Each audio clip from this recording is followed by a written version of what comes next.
and welcome to this episode of Geography Gal, and this is part 2 of our taking a look of how Haussmanisation, which was the gentrification of Paris, manifested itself in French colonial cities. So in part 1 I looked at how this process of Haussmanisation, which was used in Paris to completely redesign the city and assert state control. It helped to improve the quality of life by widening boulevards and inputting sanitation and sewage, but was also a way of controlling the city, pushing out undesirables and creating straight and wide streets which were difficult to put up barricades in revolution and also easy to shoot down. Last week we looked at the city of Algiers, which is in Algeria, where Haussmanisation was used to control the colony and reinforce ideas about who had the right to the city. In Hanoi and Saigon, the same was done again. In a city that was shaped by Confucian governance, a hierarchy that centred on the citadel, communal organisation rather than zoning, and a spatial geography that is rooted in tradition. French blamed the design of the city for spreading disease, being overly congested and tricky to control. So what is Haussmanisation? Haussmanisation was a process of gentrification that happened in Paris in the 1800s. Napoleon III commissioned Baron Haussmann to redesign the city, and that made it more beautiful and more easy to control. We see it in Paris today with its wide boulevards and uniform facades and a very elegant symmetry. At its core, Haussmanisation was a governing philosophy, the belief that social order could be engineered through space. By reshaping cities, how people moved, where they lived and what they could see, the state could discipline population, manage unrest and present its authority as both natural and inevitable. In Paris, this philosophy emerged from fear of revolution, fear of disease and fear of the urban poor.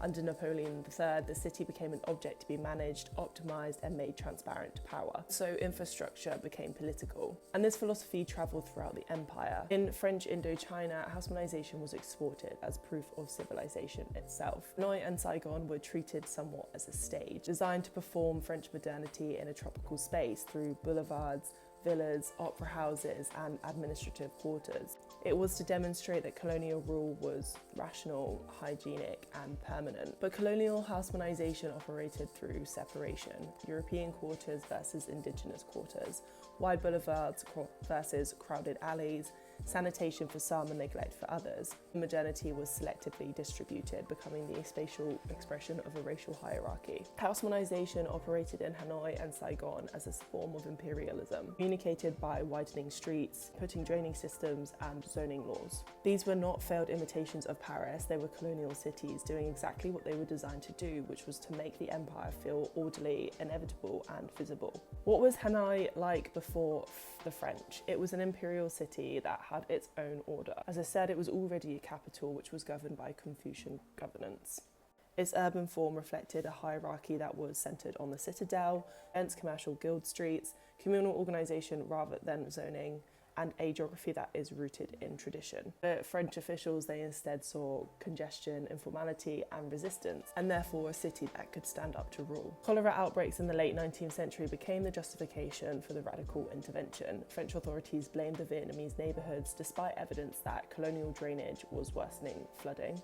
New infrastructure was disrupting the existing systems, and European quarters were not immune to getting disease. But of course, hygiene became a racialised discourse, with cleanliness being European and disease being native, so urban planning followed. Rather than destroying Hanoi outright, the French built a parallel city. The French Quarter featured gridded streets, tree-lined boulevards, villas set back from the roads and administrative monuments. The old city remained, but it was marginalised, neglected and over-policed. Spatial division mirrored colonial society, where the Europeans governed and the Vietnamese were governed. Imperialism was communicated through architecture. Buildings like the Hanoi Opera House and the Governor General's Palace were not functional necessities so much as they were symbolic. Their stone facade shows that the French were cultured and permanent and that they belonged here, which means that the urban space began its own form of propaganda. Colonial rhetoric celebrated Saigon as the Paris of the East. But in reality, Saigon lacked political rights, equal citizenship and a shared urban life.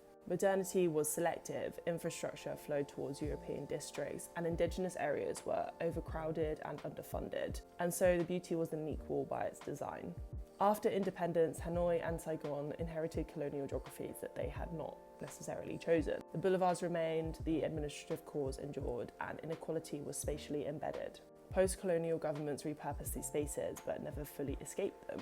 The French had imposed zoning as a means of control. There was functional zoning for administration, the military, housing, and racialized zoning, the Europeans versus indigenous groups, and also buffer zones of parks, lakes, parades, gardens. These buffer zones were crucial because they reduced disease transmission and prevented unrest from spilling into European areas. It also made movement more predictable and observable.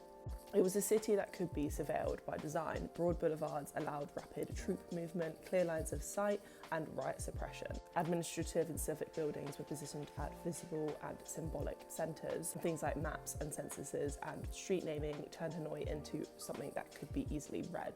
Saigon was treated far more aggressively than Hanoi.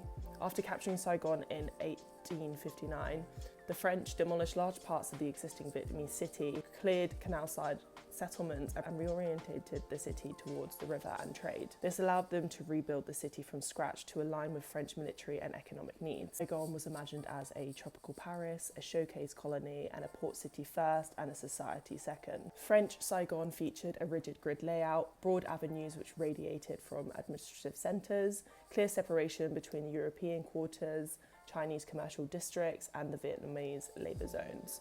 The grid made policing easier, property taxable, and movement more predictable. And within all this, public health was a political weapon, with hygiene becoming the justification for all of this. French planners argued that the Vietnamese housing was causing disease, and that this density of housing was a moral failing, and that European areas needed protection. So they forcibly removed people under sanitation laws, relocated Vietnamese populations outwards, and invested heavily in European infrastructure only. The French also used neoclassical and Beaux Arts style in their civic and administrative buildings. These buildings dominated sightlines and usually dwarfed local architecture, such as cathedrals, military headquarters, and opera houses. Streets were renamed after French generals or administratives, and Vietnamese toponyms were erased or sidelined. These cities were shaped by the fear of revolt. There were lessons learned taken from the Paris Commune of 1871 and earlier colonial uprisings, and so these cities were built on the idea of predicting and preempting counterinsurgency. All of this to say is that the French in Hanoi and Saigon wanted to make their rule there feel inevitable by moralising and politicising public health, and by creating physical barriers between Europeans and Vietnamese. And that's it for part 2 on Haussmanisation in French colonies. I really hope you liked this 2-part series. If you liked it, give us a like, subscribe for more, and give me any ideas for anything you would like me to cover, because I really enjoy making these videos. Alright, thanks for watching. Bye. Hi, hello.